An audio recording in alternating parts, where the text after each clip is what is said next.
kanilang unang paghaharap, tinalo ni Dylan si Reka gamit ang Insui, isa sa mahiwagang sandata ng Hokage. Subalit sa ikalawang pagkakataon, nanaig ang kapangyarihan ni Reka at kanyang tinalo si Dylan. Si Emma naman ay nagbigay ng babala na ang mga kalaban ni Dylan ay muling darating upang sila ay sagupain. Pagkatapos ay biglaan na lamang siyang nawala.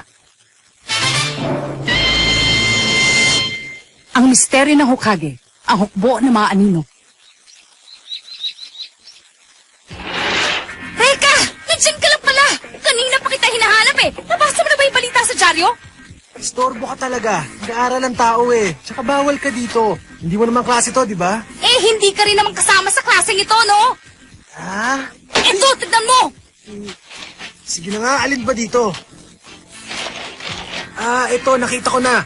Sisimulan na ang Grand Derby sa karera ng mga kabayo. Hindi yan! Tignan mo nga mabuti! Nandiyan na pala kayo lahat! Nabasa niyo na ba itong dyaryo? Ang huling laban ni na Eugene at Taguro. Ipapalabas na sa TV mamayang gabi. Tumigil ka nga! Yan ang sinasabi ko! Nasa dyaryo na ang nangyari sa atin kahapon.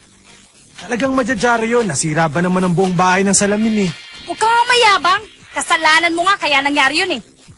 Pero nagtataka ako, dahil ang sabi dyan aksidente lang daw ang lahat. Pero mas mabuti na rin siguro, baka mamaya masabit pa tayo pag nagtanong ang mga pulis. Pero nakakapagtaka talaga. Nag-aalala lang ako dahil baka may kinalaman yan sa sinabi ni Emma na darating na raw ang mga kalaban natin. Huwag kang mag-alala, prinsesa. Nandito naman ako para magtanggol sa'yo eh. Yan ay kung totoo nga ang sinabi ng babaeng yun. Ay, pasok na ako. Babalik na ako sa klase ko dahil alam niyo naman ayoko nagpapabiya sa pag-aaral eh. Sige, prinsesa. Magkita lang tayo mamaya. Hindi ko alam na mahilig palang mag-aral si Reka. Mabuti naman kung ganon. Ang dali mo namang mabola, anak. Si Mrs. Carlos ay kasalukuyang nag-leave dahil sa malapit na siyang manganak. At ako naman si Ginoong Ernesto Suko na hindi susuko para maturuan kayo ng kasaysayan natin. Magandang umaga sa inyong lahat.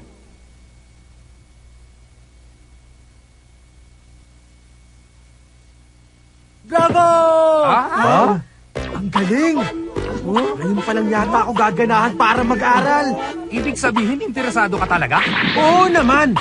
Lalo nung nagkwento kayo ng tungkol sa ninja noong isang araw, sir. Mahilig ka pala talaga sa kwentong ninja, ah? Walang duda. Good morning, Mr. Suko! Huh? Kaya nangyari yon. Totoo pala. Nakakita na pala ng bago mababola yung si Reka. Mabuti naman. Hello? Ikaw pala. Siya na ba ang girlfriend mo, Reka? Nangako ko pagtatanggol ko siya. Nakakatawa ka talaga, bata ka. Ang sabi mo sa akin kanina, meron kang gustong itanong sa akin. Ano ba yon? Kasi sir... Ano... Sige na, tungkol saan? Ha? Tungkol sa mga Hokage ninja. Hokage? Paano mo nalaman ang pangalang yan? Bakit po, sir? Hindi natin pwedeng pag-usapan ng tungkol sa Hokage dito. Ha? Pumunta ka na lang sa bahay ko mamaya. Doon ko sa'yo sasabihin ang lahat.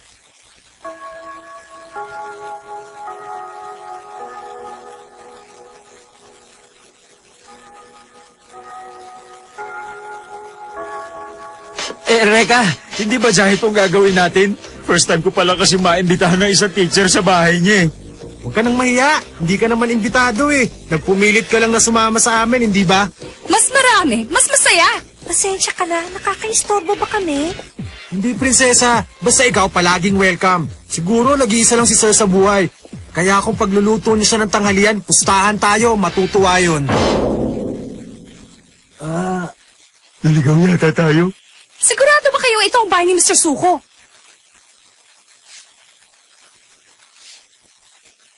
Oh, tuloy kayo! Good afternoon, sir! Eto na. Ano sa palagay mo, Reka? Lahat ng nandyan ay tungkol sa mga ninja. Ang galing! Parang may minahan na ako ng ginto. Uminom muna kayo. Mabuti naman at nakarating kayo dito sa amin. May asawa na pala kayo? Nagulat talaga kami, sir. Ang laki pala ng bahay nyo. Tapos, ang ganda pa ng asawa nyo. Akala nyo siguro matandang binata ako, no? Sayang, nagdala pa naman kami ng pwedeng lutuin mamaya. Chicken curry sana. Eh, di lutuin natin. Walang problema doon. Eh, nakakahiya naman eh. Basta tungkol sa ninja, hindi mapipigilan na asawa ko. Bakit, prinsesa? Nakalimutan ko bumili ng curry powder. Jesus. Opisyal na pinarangalan ng Pangulo kahapon si Ginoong Augustus Mori dahil sa kanyang kontribusyon sa kawanggawa. Kamakailan lamang ay nagpatayo siya ng mga bahay ampunan sa buong bansa.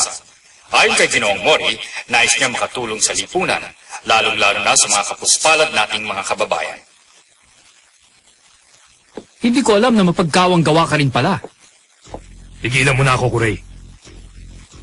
Kung nais mong magtagumpay at mapasa iyo ang buong mundo nang hindi gumagamit ng karahasan, kakailanganin mo ang iba't ibang mukha. Tatanghalin ka pa nilang isang bayani kapag nakuha mo ang kanilang tiwala at pagmamahal.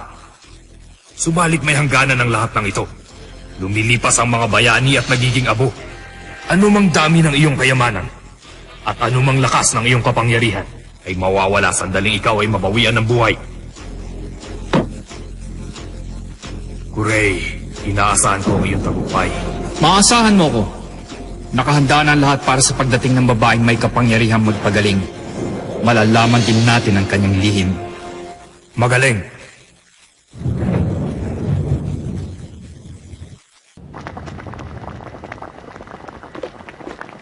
How's it going, Yanagi? Fine. I think I'll just let it simmer until Domon and Fuko get back with the curry powder, okay? So Rekka really loves ninjas, doesn't he? You know, he and my husband have so much in common. I know. Yanagi, are you his sweetheart?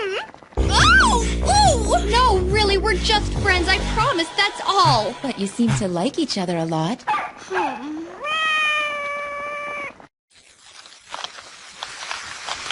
Naku, umuulan. Ang mga sinampay ko. Tutulungan ko na kayo.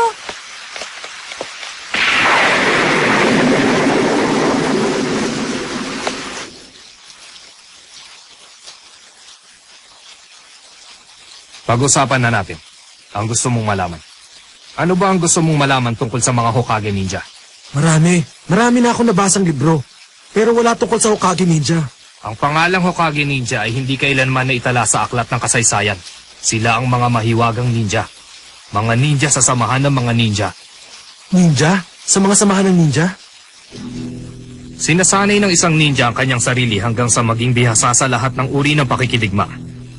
Tinatakbo nila ang 2 bundok sa loob ng isang gabi.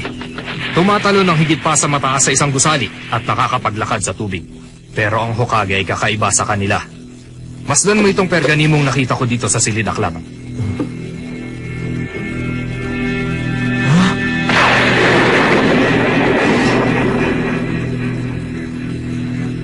Bakit kakaiba ang nararamdaman ko? Parang pamilyar sa akin ang simbolong yan. Ang pisikal na kakayahan ng Hokage ay pangkaraniwan lamang sa mga ninja. Subalit bukod tangi ang kanilang talino. Ang sabi, ginamit nila ang kanilang katalinuhan upang makalikha ng mga sandatang mahiwaga na sukob ang kapangyarihan ng kalikasan. Hindi ka panipaniwala. Maski sa modernong panahon ngayon, ay hindi tayo makakagawa ng mga ganong uri ng sandata. Ha? Ang isang minidilan. Ang Fujimi Aira. Bolang kristal ni Emma. At ang iba pang mahiwaga sa data ng Hokage. Lubhang mahiwaga ang mga Hokage Ninja. Ayon sa mga kasulatang ito, may kapangyarihan din ang hukbong ito na maglakbay sa iba't ibang panahon at kontrolin ang kapangyarihan ng apoy. Kung ganun, totoo pala. Ang lahat ng sinabi sa amin ni Emma.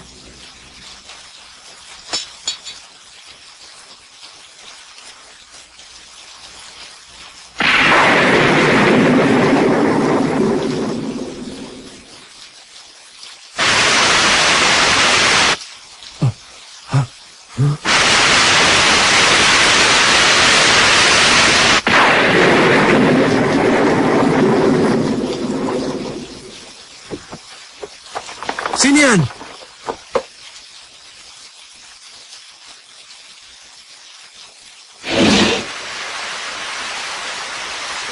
Ay nako, bata lang pala. Natakot ka ba? Anong kailangan mo?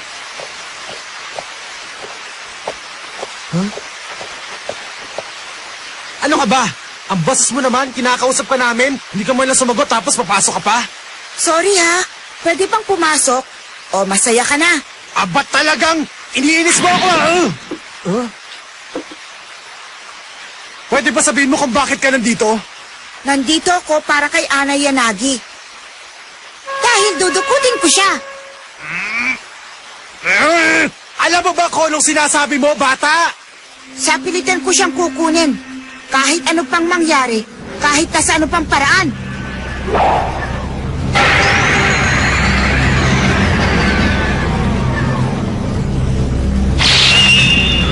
Hawak niya, Kongo Anki. Ang isa pang mahiwagang sandata ng Hokage.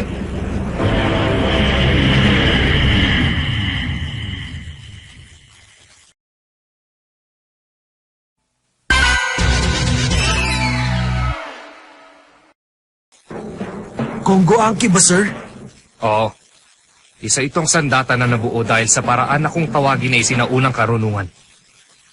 5 sandata ang kaya nitong mabuo.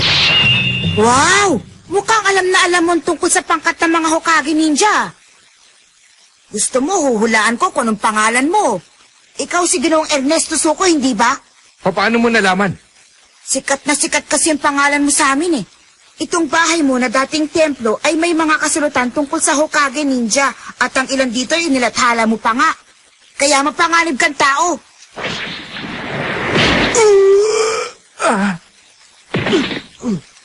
Mr. Suko! Huwag kang mag-alala. Hinimatay lang naman yan eh. Ang swerte ko talaga may madadala pa akong isang tao. Matutuwa sa akin si Kurei. Sandali lang, boy! Hindi ko alam kung anong gusto mong mangyari, pero hindi ako papayag! Huwag mo akong tawagin, boy. Ako si Lorcan Kogani. Hindi na rin ako bata dahil nasa 3rd year high school na ako. Lagot ka sa akin!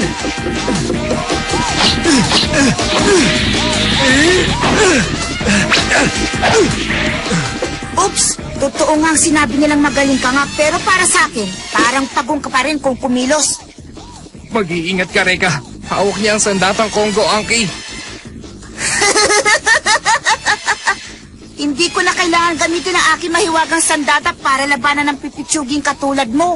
Pipitsugin pala, ha? Ngayon, ako naman ang titira. Here! Ha! Ha!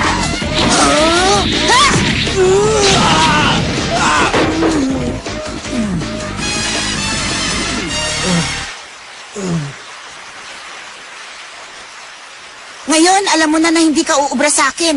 Ang mabuti pa, ibigay mo na kagad si Ana Yanagi. Pinagbigyan lang kita dahil mas bata ka. Huwag kang pa kasi siguro. Kailanman ay hindi mo makukuha ang aking prinsesa.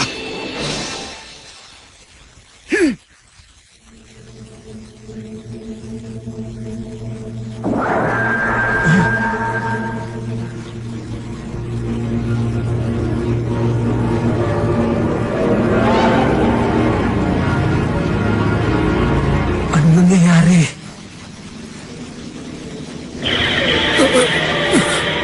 Hindi.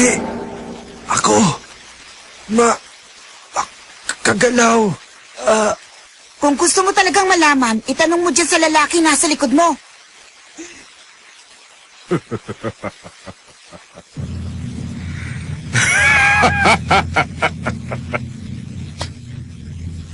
Katas lamang yan ang aking makamandag na halaman. Baliwala yan, hindi ka mamamatay. Walang kasiyahang idinudulot sa akin ang pagpatay sa mga lalaki. Pero ibang usapan na kapag babae naman. Ha? Parating na sila. Maraming salamat sa pagtulong mo sa akin, Ana. Wala pong anuman yun. Ang laki naman itong pakwan. Naloko na. Ang prinsesa.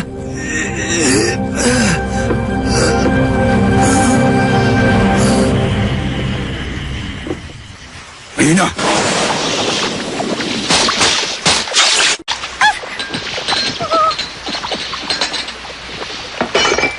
Anong nangyari Mrs. Suko!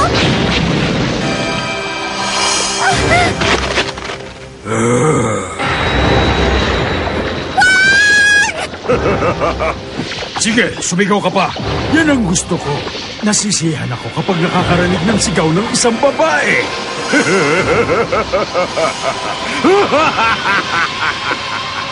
Tigilan mo yan. Hindi tayo pumunta dito para pumatay, kundi para kunin lamang si Ana. Dapat mong tandaan yan. Sabihin mo nga, sino nagbigay sa'yo ng pahintulot para utusan ako? Yan ang utos sa atin ni Corey. At kapag hindi ka pa tumigil, ay makakarating sa kanya mga ginagawa mo. Makakarating?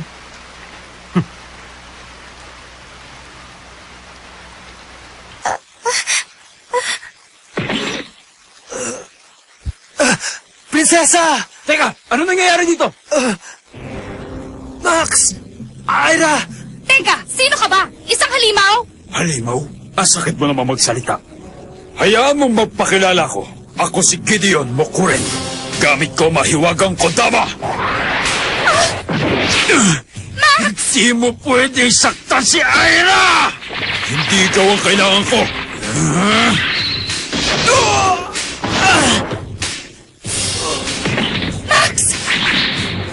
Lagot ka ngayon!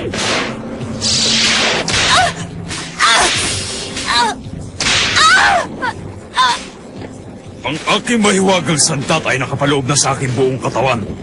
Kaya ako nakakapagpalabas ng halaman na gamit ang aking isipan. Sumusunod sa bawat naising ko ang isang mabisang sandata para sa mga tulad mo. Tumigil ka na sabi!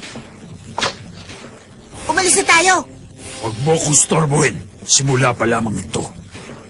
Baka mapilitan akong gamitin ang kapangyarihan ko sa'yo. Kaya pag bata.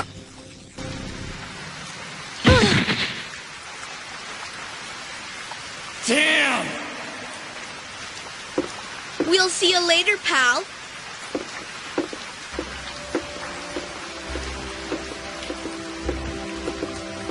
Damn it! Kailangan ko makagalaw. Hindi nila pwedeng basta na lamang kunin ang aking prinsesa. Hindi ako makapapayag. Galaw. Ibabalik niyo ang aking prinsesa. Ito na lamang ang tanging paraan.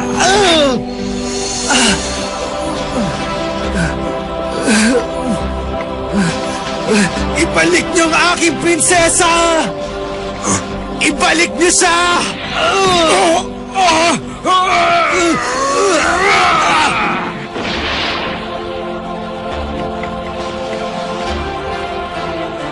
Prinsesa! Salamat, Reka. Ligtas ka na. Ang galing naman niya. Kahit na nasabuyan na siya ng makamandag na halaman, ay natalo pa rin niya si Gideon. Sinugatan niyang sarili para bumalik ang kanyang pakiramdam. Talagang seryoso siya sa pagtatanggol kay Ana. Pero sayang lang.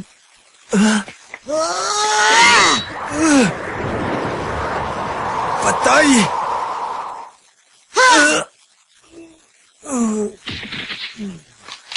Kailangan gawin ko yon.